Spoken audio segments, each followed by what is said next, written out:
Presidents, first ladies, and many others who knew Barbara Bush are praising her devotion to the nation, her family, and to literacy. Her son, George W., writes, in part, "Mom kept us on our toes and kept us laughing until the end. I'm a lucky man that Barbara Bush was my mother." The White House released this statement from President Trump. She will long be remembered for her strong devotion to country and family, both of which she served unfailingly well. The President and First Lady's thoughts and prayers are with the family and friends of Mrs. Bush. And the Obamas, right?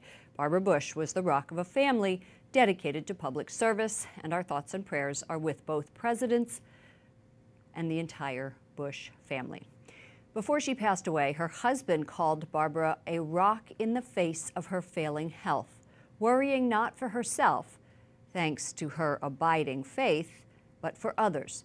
Private funeral services will be held this weekend at the Episcopal Church the Bushes regularly attend. First Lady Melania Trump will be there. Joining us now is Mary Kate Cary, former speechwriter for President George H.W. Bush. Welcome back to the program. Thanks for having me. You've known them for how many years now? 30, 25 30 years. Yeah. She really spoke her mind, which I found so refreshing. Do you remember when she said, "Jeb Bush, you shouldn't run because there are too many Bushes"? Yes.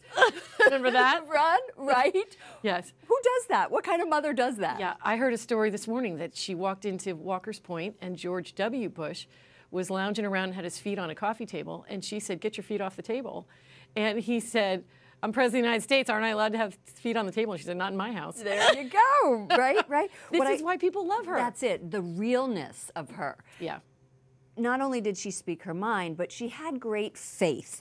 In her autobiography, Mrs. Bush wrote, "When all the dust is settled and all the crowds are gone," I'm going to get teary, "the things that matter are faith, family, and friends." What did you see as you were up close with them about their faith? So I wrote in that Washington Post piece about Don Rhodes, who was an orphaned young man who had no family and was pretty much half deaf. And she saw that he had no family and took him in for the rest of his life. And they supported him. And again, he died before they did, which he didn't think would ever happen.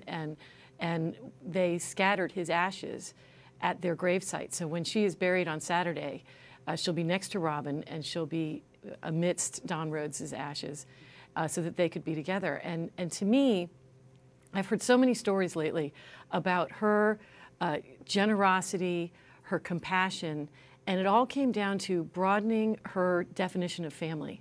That if you didn't have a family, you could be part of theirs.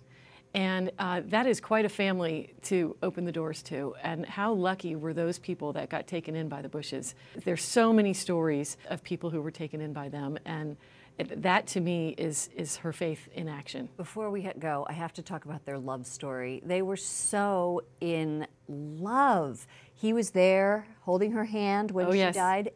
And what you wrote today in the Post was just beautiful. She says that it was love at first sight on her part, and I'm sure it was on his as well. And they used to go to bed every night holding hands, arguing over who loved each other more. And she told me I won that argument every time.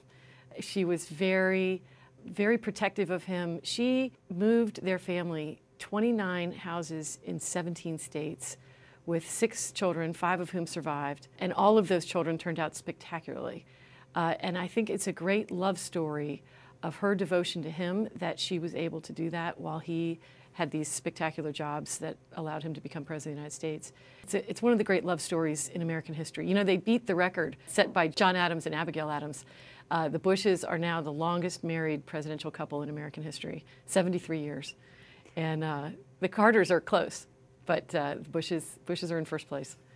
Mary Kate Cary, former speechwriter for President George H.W. Bush, thank you for sharing your memories. It's a fabulous life she led.